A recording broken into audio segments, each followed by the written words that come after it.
Good afternoon, everyone. Good afternoon. I feel like a third grade teacher. I'm Linda Dixon from the Lexington Veterans Association, and I'm happy to welcome you to a presentation on Patriotism is Not Enough. Edith Cavell, English nurse and heroine of the Belgian resistance in World War I. We also welcome our fellow veterans who are viewing this program from the Edith Norse Rogers Memorial Veterans Hospital in nearby Bedford, Massachusetts. We offer a special thank you to Andrea Vinci, recreational therapist who makes viewing these programs possible. Our fellow veterans at the VA are very engaged in these programs. And as you will see when we get to the question part of the program, they ask excellent questions.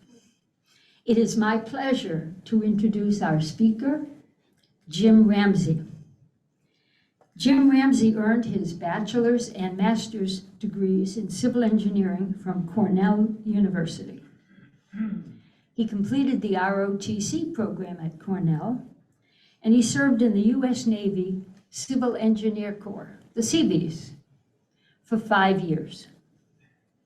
A Harvard MBA, Jim worked in management consulting, and he held marketing and business development positions with several companies. He is a member of the Lexington Veterans Association Executive Committee, and it's my pleasure to welcome our comrade, Jim Ramsey.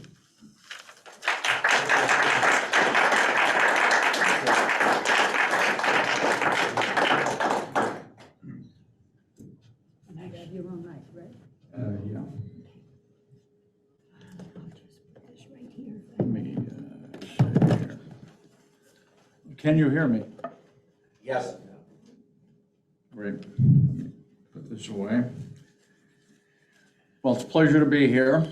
I'd like to thank a couple of people, especially for being here. My wife, Barbara, sitting back here shyly, and also Aaron McCormick, whom I work with at the Bedford VA Hospital. We're both volunteers at the library there. Frank Mahovan, of course, is a member of our group. He's also a volunteer there, but thanks for coming, Aaron. Very well. And your guest, Mary Jane.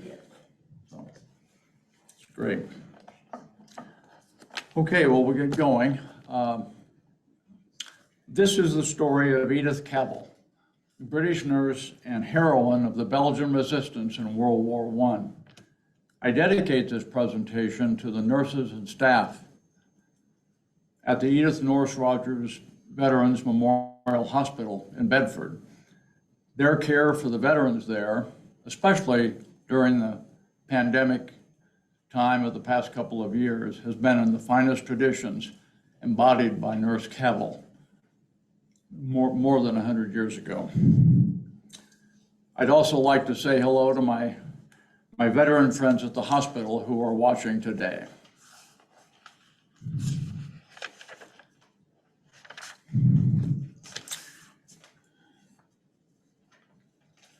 Nearly 20 years ago, during a road trip from Alaska to Massachusetts with my son, John, I took this photograph. Does anybody know what this is? I'll give you a clue. It's in Canada. It's in Alberta province. It says it's Mount. Is it Mount Edith Cavell?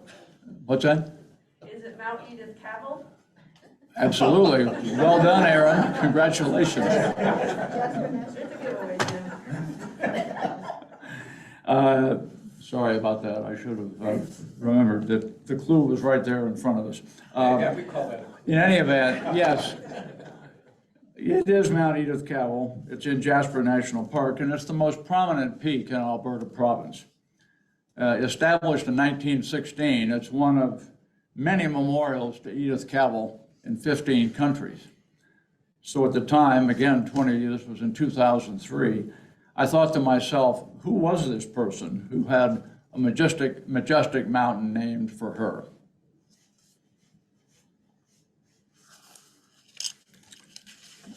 Fast forward a few years to May 15, 2019, over 1,000 nurses crowded into Westminster Abbey for the annual celebration of Florence Nightingale's birthday, or commemoration. But this year, 2019, was different from others. This ceremony also honored the centennial of the state funeral, also in Westminster Abbey, of Edith Cavell, the martyred British nurse known as the Florence Nightingale of Belgium. Why, more than 100 years later, is Edith Cavell still revered in Great Britain and spoken of in the same breath as Florence Nightingale? That's a name probably that most of us know.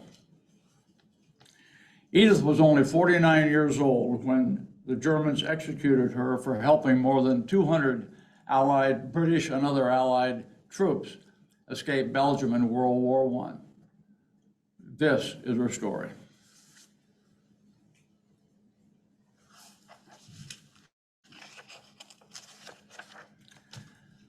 I'll begin with a review of the events that led to World War I.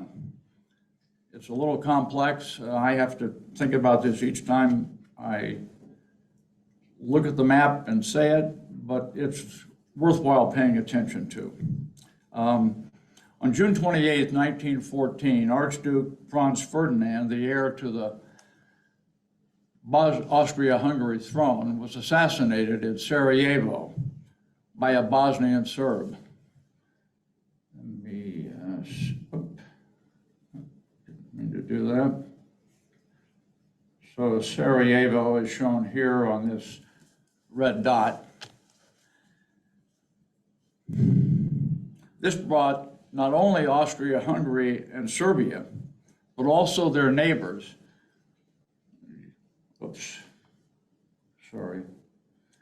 Germany, Russia, and France to the brink of war.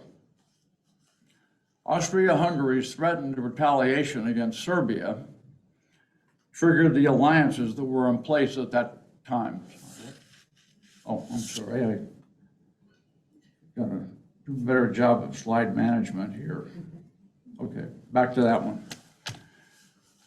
So the alliances in place at that time, the alliances are shown on this map. Russia and Serbia, Germany and Austria-Hungary, and France and Russia. The green lines basically show those. And so, once this event occurred with the Archduke and Austria-Hungary and Serbia were at odds, Russia mobilized to defend its ally, Serbia, against Austria-Hungary. Germany mobilized to defend its ally, Austria-Hungary, against Russia. And France mobilized to defend its ally, Russia, against Germany. We'll have a quiz at the end on this. In any event, the three major European powers, Germany, Russia, and France, prepared for war in June of 1914.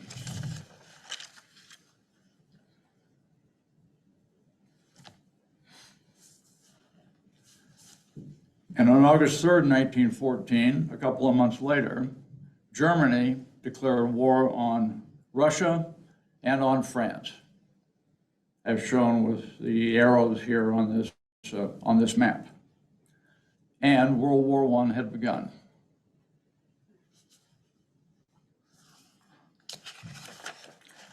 Same map, a different aspect of the story. The next day, August 4, 1914, Germany declared war on and invaded Belgium, and Great Britain declared war on Germany. Why did Germany declare war on Belgium? Because the Germans believed that attacking France from the north through Belgium would be a quicker way and an easier way for them to get into France and down to Paris and defeat France. Getting to Paris was the imperative in any event. They thought that would be the quickest way to do it. Why then, prompted by that, did Britain immediately declare war on Germany? Because of the Treaty of London of 1839, under which the European powers recognized and guaranteed the independence and neutrality of Belgium. France, Russia, Germany, and Britain were among the signatories. So when Germany invaded Belgium in violation of that treaty, Britain declared war on Germany, basically to protect Belgium. So that's why Britain entered the war, at least initially. We know that Britain wound up, of course, playing a major role in the war, a leading Allied power fighting across Europe, the Middle East, Africa, the Pacific, parts of Asia. But it all started in Belgium. And its efforts in Belgium, which didn't last very long, to defend against the German onslaught in the first month of the war, constitute the all-important beginning of Edith Cavell's heroic story.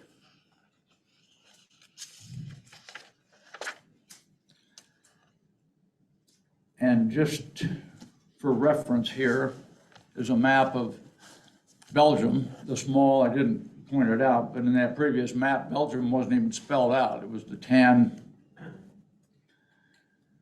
country label number 3 on this map, tiny. Well, here it is, easier to see. And a number of the cities, of course, are familiar to us today. Neighbors France to the south. Germany to the east. The Netherlands, or Holland, I think it was called at that point, to the north. All of those countries play a real part here in this story. And of course, the capital of Belgium is Brussels, shown here.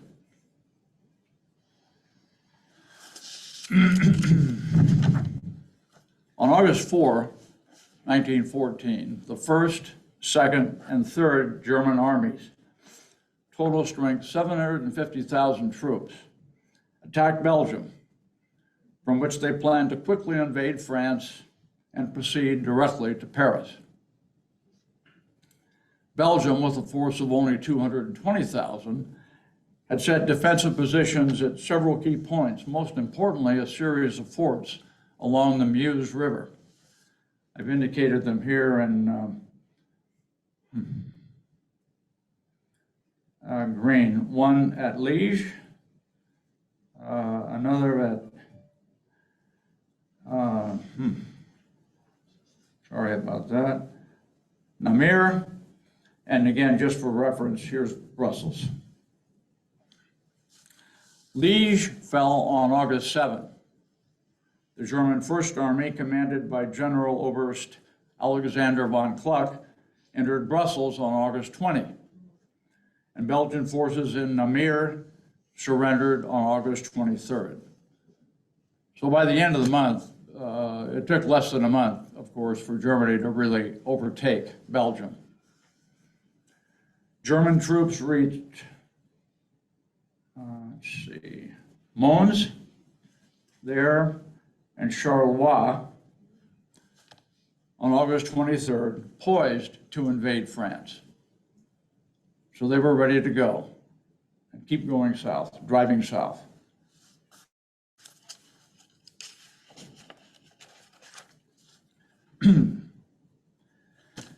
This is a blow-up of basically the Mons, Charleroi portion of that map.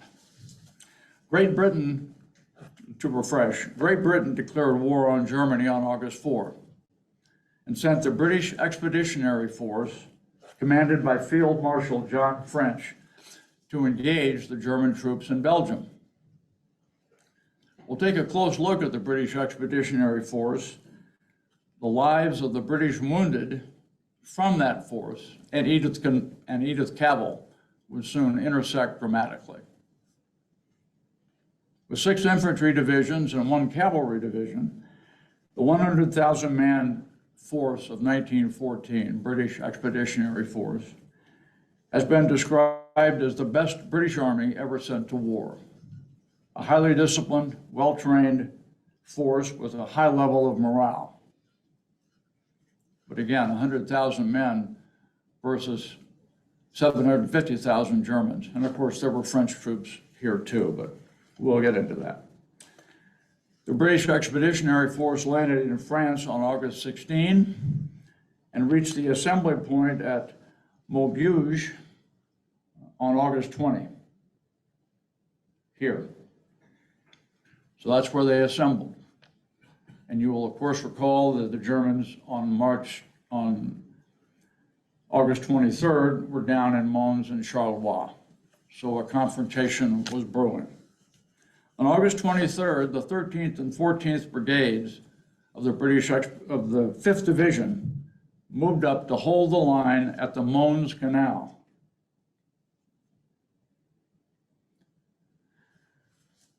Against von Kluck's vastly superior First Army, with the French army to the east near Charleroi.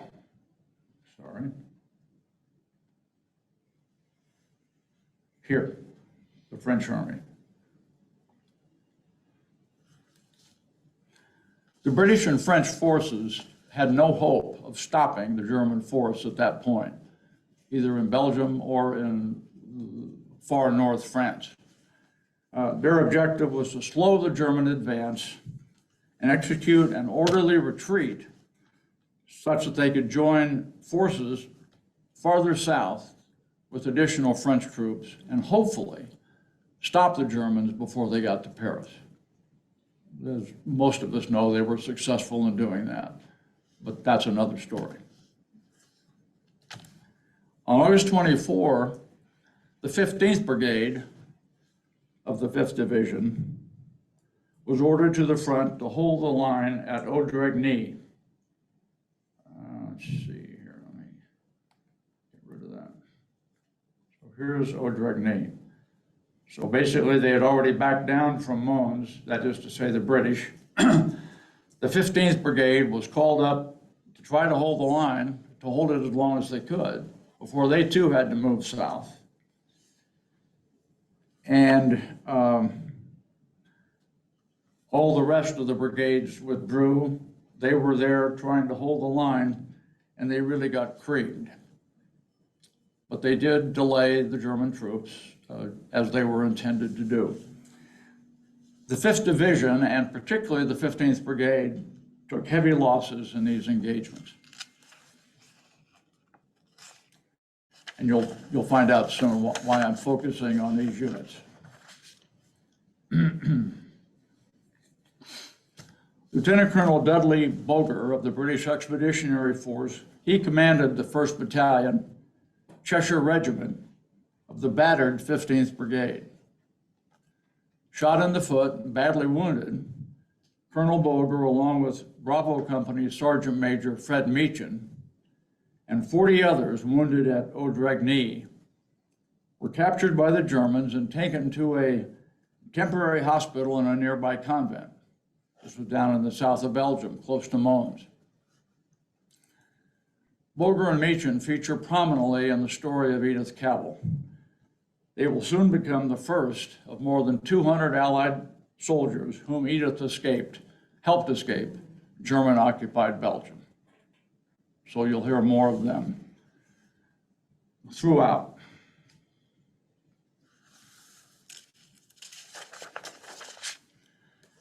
After the Battle of Mons, many Belgian and French civilians fed and sheltered British and French troops who were trapped behind the lines in German-occupied territory.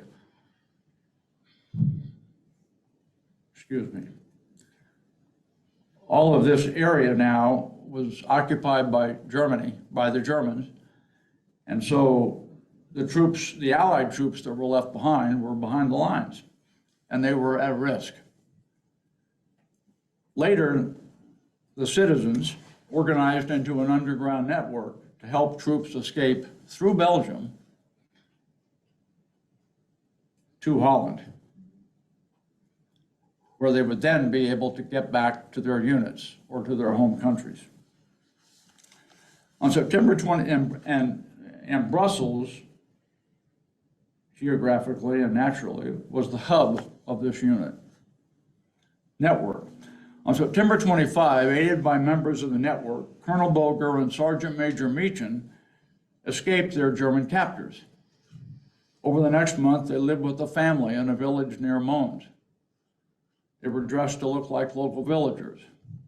Boger, who knew some French, wore a floppy tie and a black hat and easily passed for a local villager. Meechin was younger. He knew no French, which was the common language, I think, in Belgium at the time, or at least many people spoke it. He wore the overalls of a common laborer, and they rigged him basically with pillows under his jacket to give him the appearance of a hunchback. And that was the silent answer to the question of why, as a younger man, he was not in the army. A question he would be sure to be asked by German troops. We will meet Boger and Meechin again on November 1, when they come to Brussels and are taken in by Edith Cavell.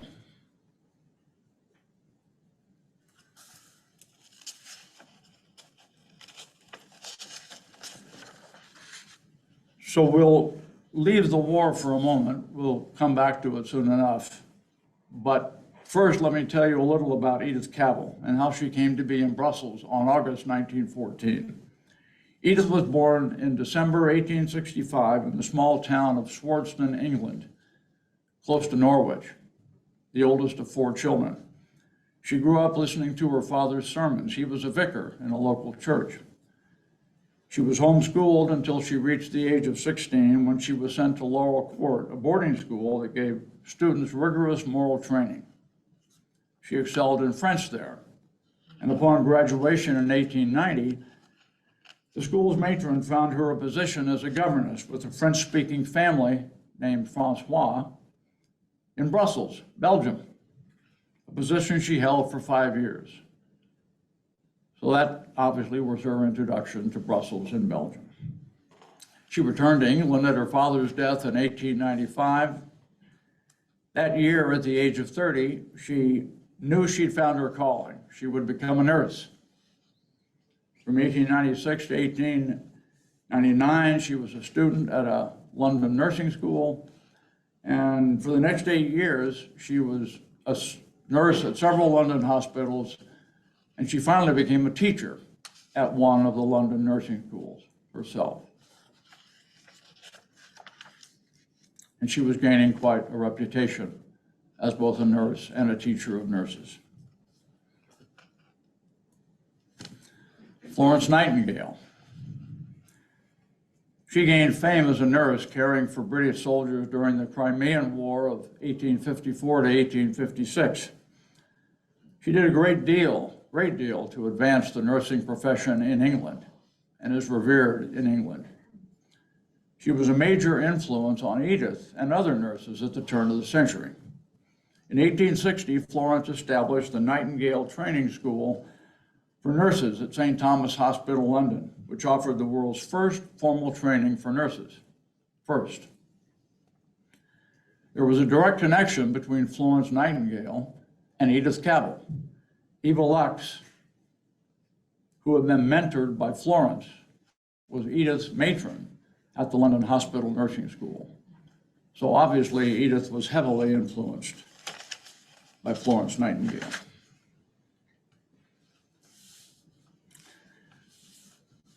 In 1907, Belgian surgeon Antoine Lepage had become concerned about the state of nursing in Belgium. There was no formal education for nurses. Most nurses were untrained nuns. And Dr. LePage was dismayed at the inadequate level of nursing care given to his patients. He knew of the high-quality nurse training available in England, and he determined that Belgium needed its own nursing school. His wife was on the search committee for the school's director, and fortunately, she knew the family that Edith Cavell had been a governess for 12 years earlier. And she also knew of Edith's accomplishments in nursing, so she suggested to her husband that he contact Edith and ask her to become the director of this first nursing school in Belgium. Edith agreed, and in August 1907, she returned to Brussels to begin this major undertaking from England. This slide shows the 4 buildings that would become the nursing school, student living quarters, and clinic. Edith had a Herculean task ahead of her: raising money, refurbishing the dilapidated buildings, writing the nursing curriculum, finding French-speaking instructors, designing uniforms, and having them made. In addition, Belgium was a Roman Catholic country, and the church bristled at having a British Anglican training Belgian women to replace their nuns as nurses. Just imagine that. But Edith was very capable and a very, very determined woman, and she overcame all obstacles in getting her school on firm footing. And this is a picture of Edith right in the center, one of her nurses next to her, and a bunch of her nursing students at the school.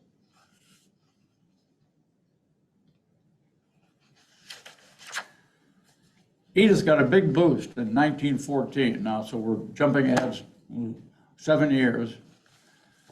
We're getting close to the start of World War I, but before that, she got a big boost from none other than the Queen of Belgium, who'd broken her wrist in a horse riding accident. Queen Elizabeth refused care in the traditional Roman Catholic hospital, demanding to be treated in the hospital with trained nurses. Why not? Oh. And she was the queen. She was the one who referred to Edith Cavell as the Florence Nightingale of Belgium. And that stuck. By 1914, Edith was responsible for nursing students in a number of hospitals, nursing homes, and schools throughout Brussels. She'd built a real organization. She had created, as importantly, she created a new career path for women in Belgium. Nursing was now recognized as a profession. All from a British nurse. Okay, back to the war. The Germans who invaded Belgium on August 4 reached Brussels on August 20, as I mentioned earlier. The occupation of Belgium's capital had begun, and the Germans quickly set up a military administration to govern the Belgian population. Edith had been visiting with her mother in England when war broke out. So she was in England when all this started. And she could have stayed there. Her mother begged her to. But she was determined to return to Brussels, her staff, her students, and her patients. Not long after her return, the Germans closed her nursing school and put her and her staff under Red Cross control. They kept the buildings open basically as a clinic for and kind of lead in to one of the hospitals if needed, serving Belgian civilians and German soldiers.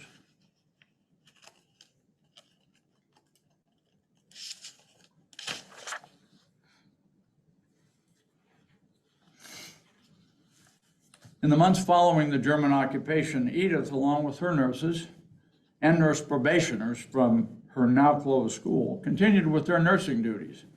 They treated patients in their clinic and in Brussels in hospitals. Only now they were treating war wounds in addition to the familiar medical conditions.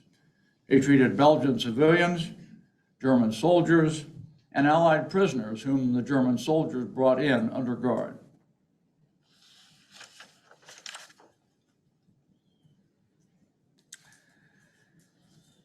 And now we come back to Lieutenant Colonel Boger and Company Sergeant Major Meechin, this time in Brussels on November 1st, 1914. Herman Cappiau, a Belgian mining official and member of the resistance, approached them and offered to accompany them by train from the south of Belgium around Mons up to Brussels, where Boger could find help for his foot and perhaps find a way to get them both out of Belgium into Holland and back to their units. The resistance first provided Boger and Meechin with passports and ID papers. They couldn't travel anywhere without them. They boarded the train on November 1 and encountered some German soldiers who were on the train, and they gave them a hard time, especially Meechin, made fun of his hunchback. But they arrived safely. Cappiau took them to someone he was sure would take them in. They were met with the response, "Sorry, if British soldiers are found here, we will be arrested." They got the same response the next place they went, and the next. That place, fortunately, was run by Marie Lepage, who you may remember was the wife of the surgeon who hired Edith. And Edith, she didn't take them in, but she said, why don't you try this place run by Edith Cavell? She's a British nurse, you're British soldiers, maybe she'll have sympathy and take you in. So that's what they did, and sure enough, Edith took them in. They were her first. She continued to provide nursing care for patients in her clinic and in hospitals under the auspices of the Red Cross. But everything changed for her and her staff that November day when she took in the escapees, Boger and Meechin, and risked the wrath of the occupying Germans. Thus began her determined effort to treat, hide, and effect safe transfer from Belgium for British and other Allied soldiers. She would ultimately become the key link in this Belgian resistance effort. A British nurse. On November 18 days after they checked in with Edith, a resistance member who lived nearby told Edith that the German police had begun watching their neighborhood, stationing 2 policemen at a nearby corner, and that her 2 soldiers must be moved immediately. Edith was astonished. She had no idea of this imminent danger. Resistance members in Brussels were working to form an escape network into Holland for Allied soldiers. So that night, Boger, whose injured foot had healed well enough for him to travel by foot if needed, and Meechin were moved to a new hiding place nearby. The plan was for Boger to go on a coal barge to Holland, and for Meechin, disguised as a fisherman, to travel with another fisherman who had permission to catch fish on the Dutch coast, and for the 2 to meet at a hotel in Flushing, Holland.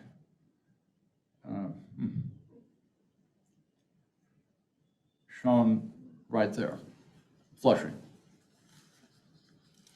Unfortunately, very unfortunately, Boger was arrested by the Germans while still in Brussels and remained a prisoner of war until the end of hostilities. Meechin was more fortunate, though his fisherman guide deserted him in Ghent, Belgium. After 2 days subsisting on raw turnips and living in a pigsty and a woodshed, he found another guide and they dashed across the border to safety. Meechin got back safely to England and eventually returned to his unit. Thus, he was the first of Edith's soldiers who made it all the way back. Her next 2 soldiers arrived a month later, on December 23rd, 1914. 2 more from the British Expeditionary Force at Mons, Sergeant Jesse Tunmore and Private Lewis. Like Boger and Meechin, they were from the 15th Brigade, Tunmore with the Norfolk Regiment, Lewis with Cheshire. Neither knew the password, and there was a password. So Edith was leery. She asked them for some proof they were British soldiers. Tunmore recognized a picture of Norwich Cathedral. He was from Norwich, or that area, on Edith's wall, and said that he'd grown up in Norwich. That was all that Edith needed to hear. The next day was Christmas Eve, and Edith had planned a Christmas party for 50 neighborhood children. Tunmore was a big help. He was reminded of Christmases past in Norwich, and he jumped in to trim the tree and entertain the kids. Accompanied by guides to get them on their way to the Dutch border, Tunmore and Lewis departed 6 days later on December 29th.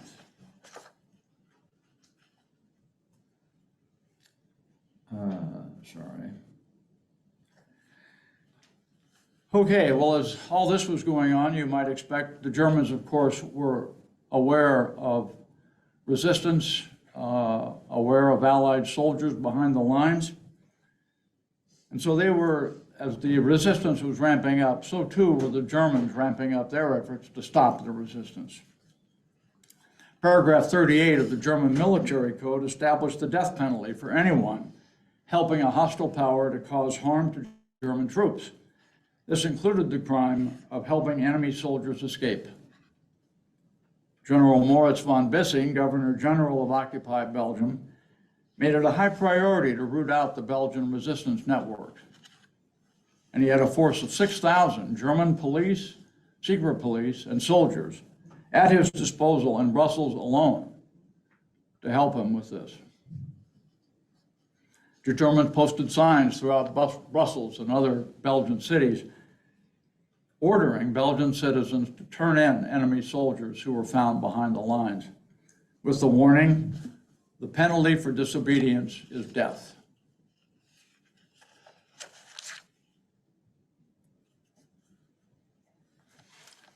By January 1915, the cat and mouse game was well underway. Captain Otto Meyer with the German secret police was in Edith's neighborhood arresting a Belgian citizen when he noticed the Red Cross flag above Edith's clinic.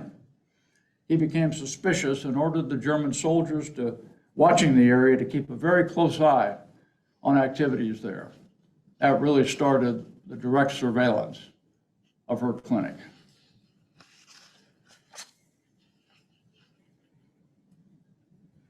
More troops come. January 27, 1915, Lance Corporal Jack Doman and Corporal Chapman arrived at Edith's door at that point.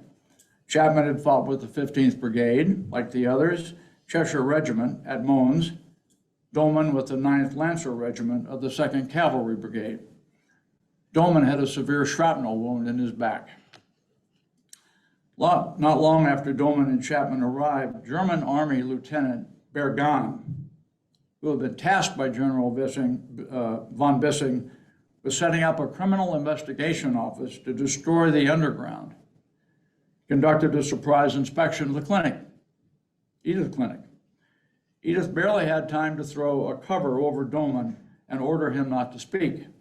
Bergan stopped when he came to Doman and asked his name.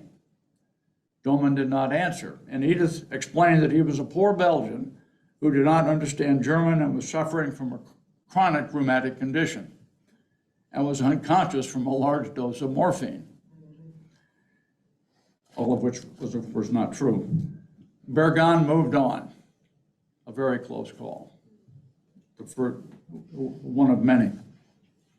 On February 11, Doman and Chapman left the clinic with Edith this time. She was their escort part of the way. She took them to a priest who promised a guide, taking him up to the Dutch border. The priest cut a visiting card in half and gave Edith one of the halves. She took Doman and Chapman to a bar and bought them a beer. German soldiers were everywhere, including in the bar. They eyed Edith, Doman, and Chapman with suspicion, but after an anxious moment, they turned their attention elsewhere. Hard to imagine, but there were German soldiers and police basically everywhere. When the promised guide finally entered the bar and presented the matching half of the card, Edith turned the men over to him and sent them on their way to Holland. So two more British soldiers, British Expeditionary Force soldiers, delivered safely. By February 1915, the Germans were bringing in their own nurses to staff the hospitals in Brussels, replacing Edith and her staff. So as her regular nursing workload declined, Edith was able to devote more and more of her time to the resistance, despite the growing danger of discovery by the Germans. She'd become the key link in the whole escape operation. She was receiving soldiers from Mons and nearby areas in Belgium and France, coordinating with resistance networks in those areas. She either boarded soldiers in her clinic or made arrangements with others in Brussels to board them. She coordinated with the team of guides that was formed to ensure the soldiers' safe conduct to the Dutch border. She accompanied soldiers to rendezvous points to meet their guides, as we just saw with Doman and Chapman. She often gave the soldiers money out of her own pocket. She basically did everything in her power to help. But of course, the German net was tightening. The German soldiers assigned to watch the hospital must have become aware of suspicious activity going on there. There was no way that they could completely disguise that. Edith must have sensed this to some extent, but she could not have really known the lengths to which the Germans would go to stop the resistance. In April, General von Bissing summoned Lieutenant Bergan personally to tell him that it was the utmost importance to crush the underground. At Bergan's request, von Bissing assigned Secret Service Captain Meyer to his office. Meyer was the fellow involved in the surprise inspection before. In May, Edith had another close call, as Meyer conducted another surprise inspection. Allied soldiers who were in the basement of the hospital, of her clinic, were gotten out just in the nick of time. Meyer, the secret police guy, took Elizabeth Wilkins, Edith's assistant matron, in for questioning the next day. That was the first time Edith or her staff were actually taken in for questioning by the Germans. By this point, Edith had been helping her British countrymen and other soldiers escape Belgium for 7 months. She must have sensed the net tightening and the increasing danger that she, her nurses, and others in the resistance faced. Did she know that she was doomed if she continued? Did she consider stopping the dangerous work when she could? Well, we don't know the answer to those questions. She certainly must have been given this at least a second thought, but she continued, she persevered. What we do know is that in late June, 2 soldiers arrived at Edith's door. A Frenchman with a foot wound named George Gaston Quien, shown here, and an unnamed English soldier with shell shock. When Edith asked them for the code word, Quien said that they'd been not been told the word, and begged for Edith's help. She took pity on them and admitted them to her clinic. Well, that really was the end, because little could she know that Quien was neither a French soldier nor wounded. Rather, he was a car thief in a Belgian jail whom German Captain Meyer had recruited to spy on Edith's hospital. And there would, of course, be a quid pro quo for that, presumably a get out of jail free card. In the 2 weeks that he was in Edith's care, somehow faking his injury, he gathered damning evidence, not only about Edith's efforts to rescue Allied soldiers, but also about others in the Belgian resistance. He really did put the kibosh on the whole deal.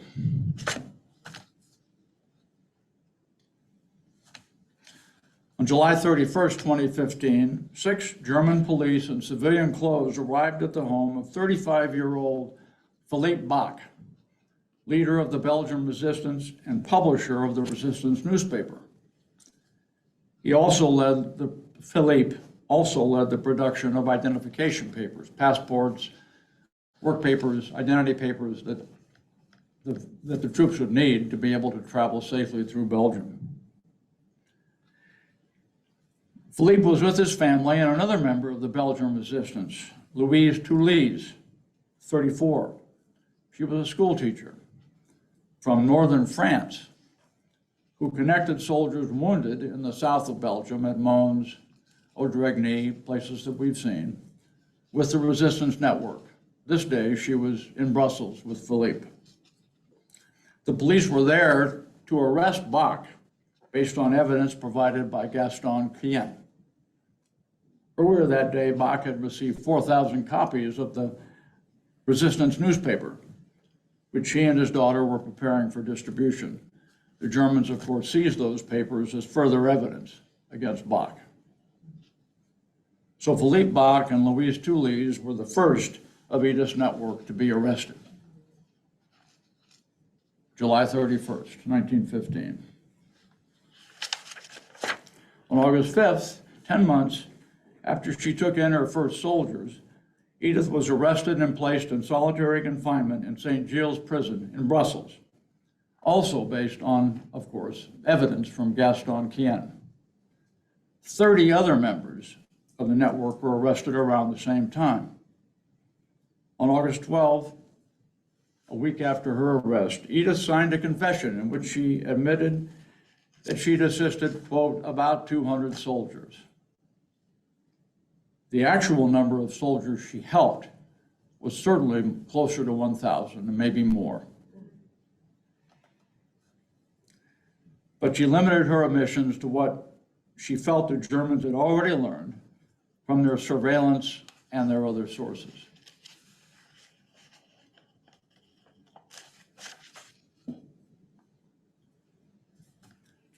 On August 31, Brand Whitlock, U.S. ambassador to Belgium, who was also representing Great Britain in the occupied country. Britain, of course, as a combatant, had no ambassador there, so he represented Britain. Whitlock wrote to the German authorities demanding that Edith at least be allowed a proper defense. Ambassador Whitlock received the following response from the Germans a week and a half later. Quote, Miss Cavell's defense is in the hands of the advocate Braun, the German attorney Braun, B-R-A-U-N, who is in touch with the competent German authorities. He didn't say he was in touch with Edith. As it turned out, advocate Braun, Edith's defense attorney, was not allowed to speak with her at all while preparing her defense. He could rely only on information given him by the German authorities, which was going to be a German military tribunal, so obviously special rules were in effect. Basically, there were no rules, or at least rules of fair play. Despite Whitlock's protests, Edith would not be given a fair trial. The military trial of Edith and 34 others began on October 7, 2015, in this Belgian Senate chamber. Edith, Philippe Bach, Louise Toulouse, and 2 others were found guilty of high treason and sentenced to death. 21 received lesser sentences. 9 were acquitted. No appeals were allowed. At 9:30 p.m. on October 11, the final day of the trial, Edith was in her cell. She was with an English chaplain named Sterling Gahan. She told the chaplain, quote, "This I would say, standing as I do in view of God and eternity, I realize that patriotism is not enough. I must have no hatred or bitterness toward anyone."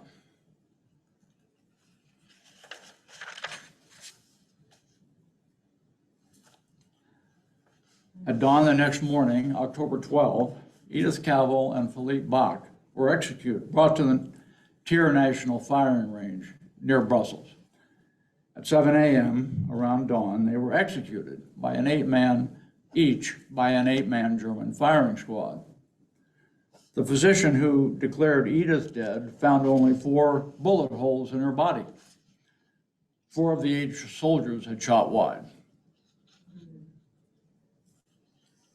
Edith was buried where she lay with a simple wooden cross marking her grave. This firing range was apparently had a number of resistance graves in it. As it turned out, Edith and Philippe were the only members of that network who were executed. Louise Toulouse was not. The other 2 who were sentenced to death were not. They were all given long prison sentences. I guess the Germans figured that 2 was enough. But Edith's story was not to end at that humble gravesite. Her execution shocked the world and was heralded in propaganda and front-page news worldwide. The focus was very much on German barbarism and the killing of a defenseless nurse. This was similar to propaganda that followed in the wake of the German invasion of Belgium a year earlier. You may have heard the phrase, the rape of Belgium. That appeared throughout on posters and propaganda, and indeed it was justified. The Germans did some pretty hideous things as they marched through Belgium in 2014. Propaganda can play an important strategic role in wartime. This was nowhere more true than in England following the execution of Edith Cavell. Here we had a British nurse who elected to stay in Belgium despite the outbreak of war there, and who cared for all who came to her hospital, including German soldiers. And she helped hundreds of Allied soldiers escape German-occupied Belgium, most of whom were British, members of the British Expeditionary Force. And she was executed by the brutal German Huns, a term that was commonly used in propaganda at that time depicting German troops. The Germans' apparent purpose in executing Edith was to devastate the morale of British forces so that Britain would pull out of the war. Well, the effect, of course, was just the opposite. Revulsion, indignation, outrage spurred thousands of British men to line up at recruitment offices to do what they could to avenge her death, just when Britain was becoming disillusioned with the war. Couldn't have come at a better time for Britain and a worse time for Germany.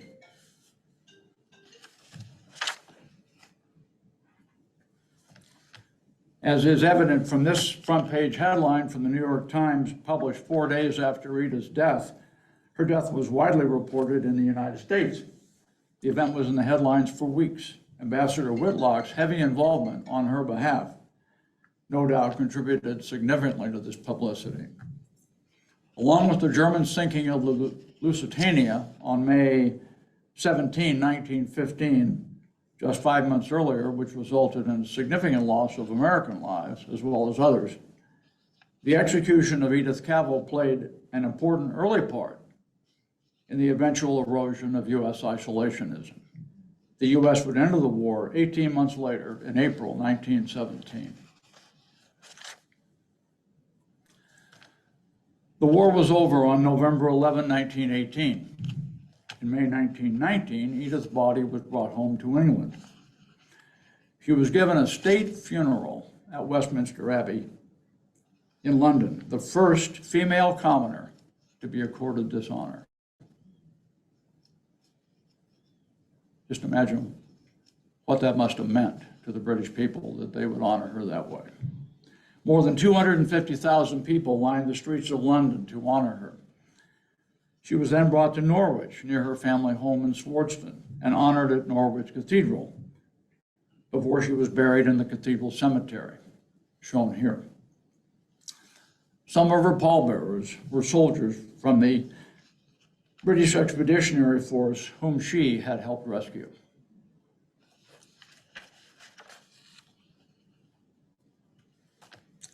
In the years following the war, Edith was memorialized in 15 countries. We saw the picture of Mount Edith Cavell earlier. The other picture here is a 40-foot monument to her in Trafalgar Square, London. Highly prominent, which was dedicated in 1920. That's the statue of Edith in her nursing uniform with the inscription, Brussels, dawn, October 12, 1915, the date of her execution. And beneath that are her words, patriotism is not enough. I must have no hatred or bitterness for anyone. Thank you very much.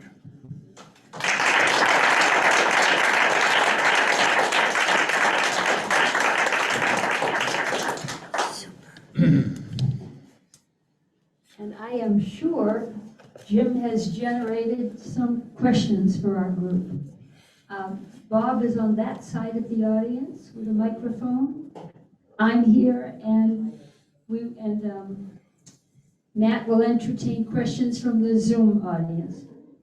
Bill, will you start us off, please? Wait for the microphone and keep it close to your lips.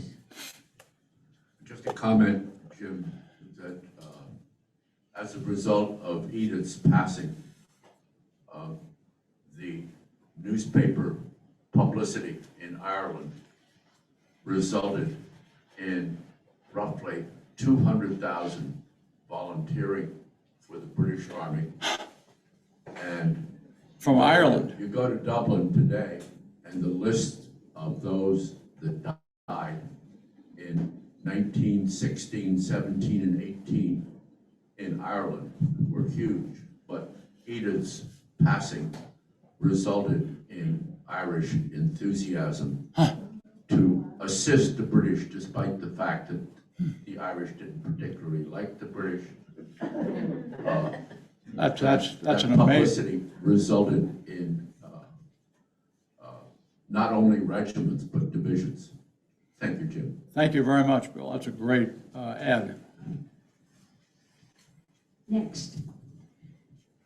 Bob? So Linda was the one that pointed out that Mount Edith Cavell is one of the very few mountains that have the first name of the person. We hear Mount Washington, but it's not Mount George Washington, Mount Whitney, and so forth. But Mount Edith Cavell, very few mountains have the first name and the last name. Right, yeah, I think I think maybe it's the only one. Is that what your understanding is? Linda? Yes, I happened to, years ago, I was in British Columbia, Jasper, where is it? It's in Alberta. Yep. And I came across this wonderful mountain, Mount Edith Cavell, which, by the way, was named as a result of a contest. The Canadian government decided they had this wonderful mountain that didn't have a name, and they threw it out to the country, and the name Edith Cavell won the contest. And it's, I think about it, it's the only mountain with a first and a last name. How many mountains can we name? Mount Rainier, Mount Everest, Mount McKinley, Mount Washington, Mount Edith Cavell. So it's quite an honor to have a first and a last name. That's just one more tribute to Edith. Thank you. Matt, do we have anything from Zoom? None from our friends at the Bedford VA. Come on, Bedford VA, we're waiting for you. Another question here. First, I want to say, what a great story. I'm so glad you uncovered it and shared it. Thank you. What were your resources? What were your sources? Where did you find information about her? And are there any books out about her or movies? What a great question.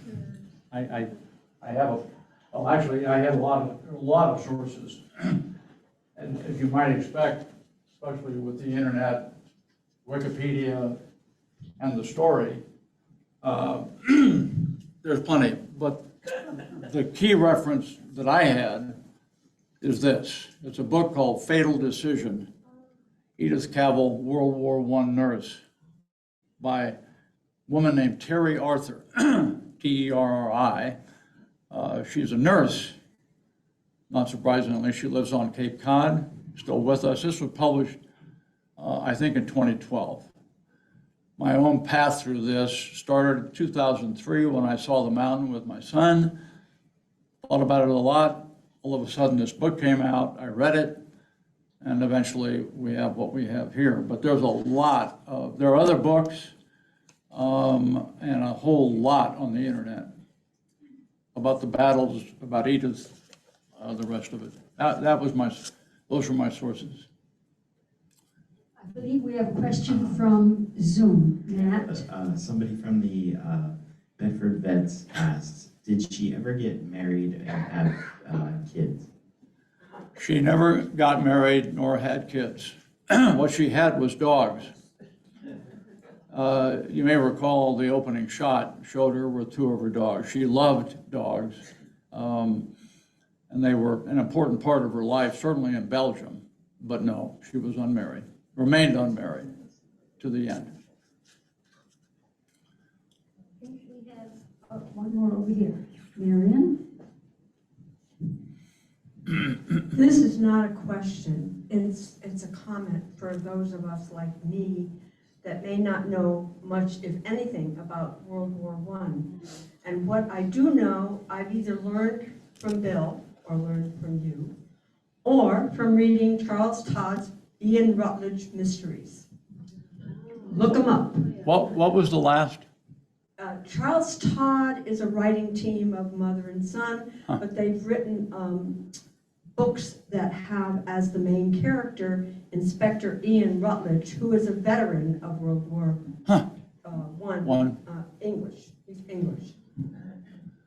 Well, I can admit to you that it took me a lot of effort to try to get this organized and understood about how the war started and the alliances and all. Most of us know Archduke Franz Ferdinand. Did anybody not know that? Well, I shouldn't put it that way. Sorry. Everybody does. But beyond that, it is really a tangle of events. But thanks. In your research, did you find evidence that one of the executioners had been treated by Edith, and that in fact he didn't shoot her? That's very interesting. There was a. Would you repeat it, please, Jim? Yes. Did I? It was alleged that one of the executioners had been treated, and actually she saved his life. And then he was one of the executioners, but he did not shoot her. And I also read that he was executed because of that. That's very interesting. There is a story which actually is articulated in this book, which some have disputed, which she did not dispute. There was a soldier named Rimmel, and Rimmel was treated by her. He was in very bad shape, and she really brought him back from near death. At one time, he called him delusional. He called her his mother and so forth and so on, but he was very mean to her at the start, but that changed. And then there was a significant pause, and we come back again to the day of execution, and Rimmel, the same Rimmel, supposedly was one of the members of her firing squad. And he apparently, not only did he miss her, but he didn't shoot. And I guess because he didn't fire, the story goes, he was pulled out of line and executed himself. Uh-oh. So, I mean, it's a very dramatic story. I didn't include it because there's some question as to how factual it is, but it's a great story. Bob, Edith has a question.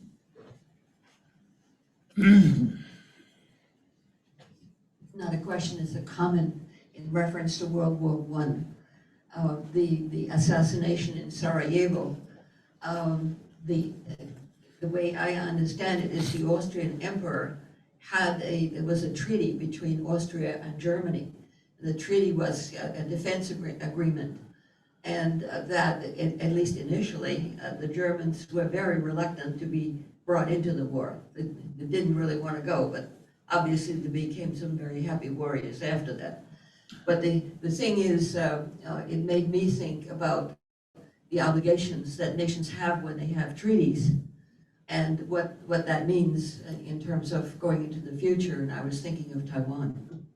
That's very interesting. Well, you know, and really to that point, Edith, this treaty of 1839 that I alluded to, that ensured Belgium's neutrality and independence, which Germany was a signatory to, as were Russia, France, and Great Britain. In Germany, I think the Kaiser or whoever, I forget, he basically said, call it a worthless scrap of paper, because it, of course, stood in the way of his invasion plans. So, you know, that's another treaty, you know, so it's very interesting. And yet England immediately honored the same treaty and within 24 hours declared war on Germany to Right. honor the treaty. So it all depends on how you interpret it.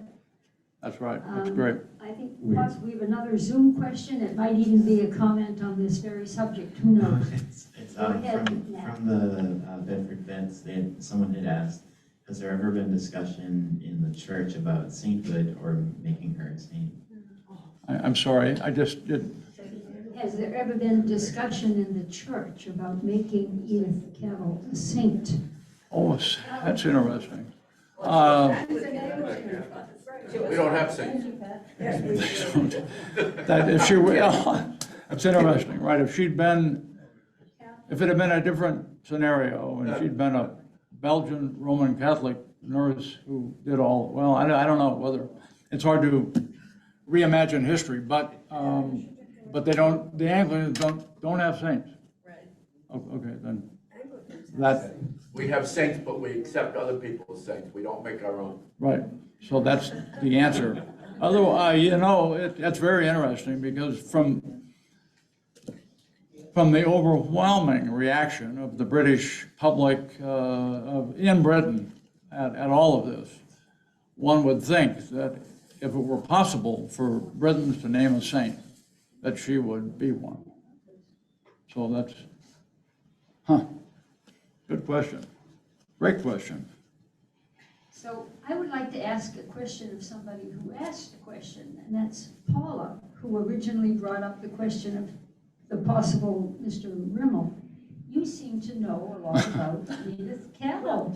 So tell us how you just happen to be such a Cavell expert. I'm really not. My mother, she was born in 1917 in the United States, was named Edith Cavell after the famous Edith. My God. And I was always fascinated by less about Edith, the famous Edith, more about my grandmother being so brave and naming her that at a time when in this country women weren't necessarily exalted in any way ever. So that was my interest. That is absolutely fascinating. Your grandmother, what nationality was your grandmother? She was British. So Living here, she had immigrated probably in the early 1900s. So she had been here a long time. But of course, the story was so important to Americans. She named her daughter Edith Cavell. So your British grandmother living here in the US during World War I heard enough about the story of Edith Cavell that she named her daughter Edith Cavell. That's a great, thank you. A whole separate story here relating to Edith Cavell, which I didn't even, but which you're edging into, is her role in, not quite sure the right term here, women's having a voice. I read a whole thesis, or I didn't read the whole thesis, but I found a thesis by a woman student about all of this Edith Cavell, and about how important she was and her whole history in I guess, raising awareness among women, probably particularly in Britain, certainly, and in the United States, and women's advances. I'm on thin ice here in terms of really what was going on, but I think she was very, very significant in starting something, because that really that was the topic of this thesis. It wasn't about her, well, certainly it was about her heroics in the war, but it was really about the impact on women's rights, women's voice. Women's voting. Professions. Professions, yeah. The profession, right. Well, she helped, create the nursing profession. I mean, she was, in her own, I'm sure, quietly unstated way, was just, had a major impact in that area too. But certainly her death, her execution, and all the rest of it just, caused all that to explode. With regard to Edith, your name, one of the things actually Barbara brought to my attention, or that I read a little here, Edith apparently became a hugely popular name not long in the years after her death. According to this book, many of us would know the name Edith Piaf. Yeah. She was apparently named for Edith, with Edith Cavell in mind. I don't remember Edith. Seems to me she was born in 1919 or something. I don't have the dates, but Piaf was a French singer. a French singer. Yeah. Yes, a French singer. World War II. Fabulously French singer, but she was born at a time when, not long after Edith died, I think. And anyway, there's obviously a lot of aspects to Edith Cavell. Thanks for bringing that up. And yes, sir. You mentioned, Hang on. okay. We're going to give you the mic. Just so our Zoom audience can hear you. Okay. You mentioned that Edith had some fame earlier, before 1910. Did I hear that right, or did she have some? Well, I think what I mentioned was that she had built something of before she came to Belgium, and while she was doing her nursing and nursing training, she was obviously very good at whatever she did. And she was really good as a nurse, and she was really good as a nurse trainer. So she was building a pretty strong professional reputation, which was known to the folks in Belgium, particularly those who'd known her when she was governess there before, 12 years earlier. But that was really it. I wouldn't necessarily call it fame at that time, but she was on track as a nurse, even then.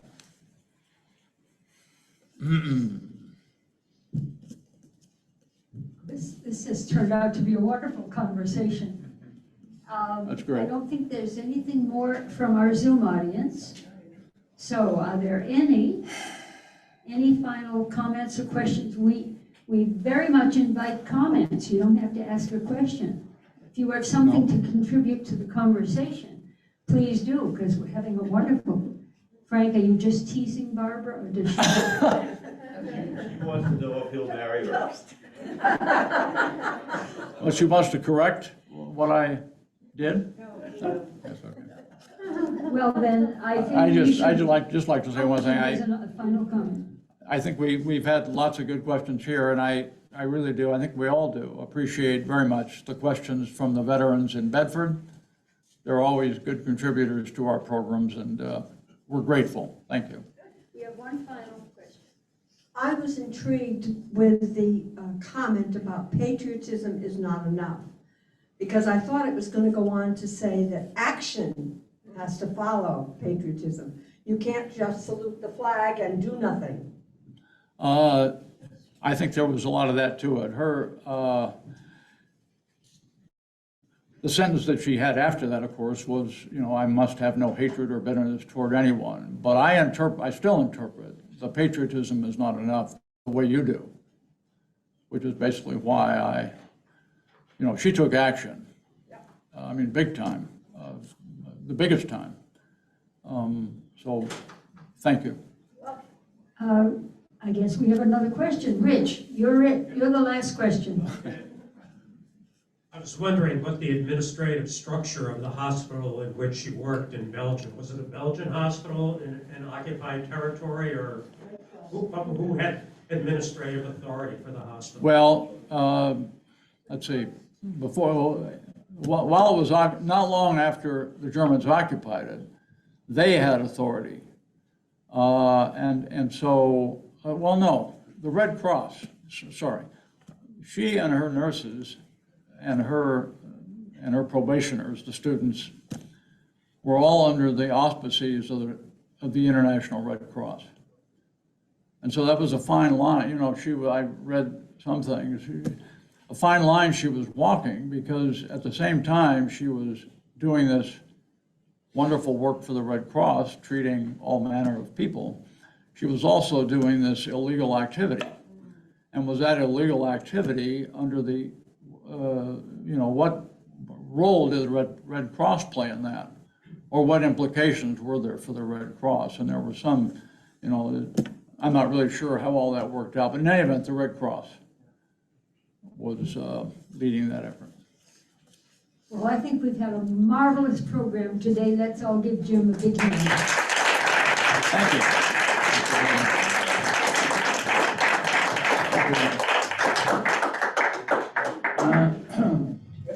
Thank you. That concludes our program this afternoon. This is the holiday season. We wish everyone a wonderful holiday season. Happy New Year. We will see you in the new year, 2023. Have a wonderful season, everyone. Happy New Year.